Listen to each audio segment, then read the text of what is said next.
Le confinement partiellement levé au Rwanda place désormais à la stratégie du gouvernement pour la relance économique dans le pays. Un plan de relance économique sur la période mai 2020-décembre 2021 d'une valeur de 800 milliards de francs rwandais a été élaboré par le ministère des Finances.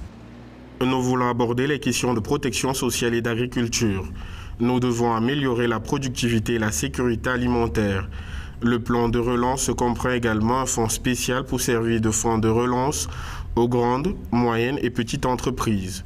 La pandémie de Covid-19 pourrait provoquer une perte des recettes fiscales de 556 milliards de francs rwandais sur les 2 prochaines années.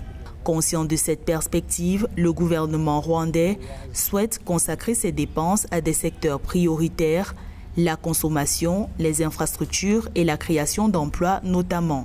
Selon l'Union africaine, il faudrait miser sur la bonne gouvernance pour la réussite des plans de relance économique comme celui du Rwanda à l'échelle du continent. Il y a des pays qui ont essayé différentes initiatives, mais faute du sérieux de la gouvernance, faute de structures et de systèmes bien établis pour la bonne gouvernance, les initiatives de prévention n'ont pas été aussi efficaces. Donc, comme l'Union africaine le mentionne, il est impératif que la bonne gouvernance soit présente dans un pays pour que toutes les initiatives de relance prennent une vitesse de redressement. Au Rwanda, les entreprises sont confrontées à une baisse de la consommation de la clientèle due à l'affaiblissement du pouvoir d'achat ainsi qu'une baisse de la liquidité, des conséquences économiques de la pandémie de Covid-19.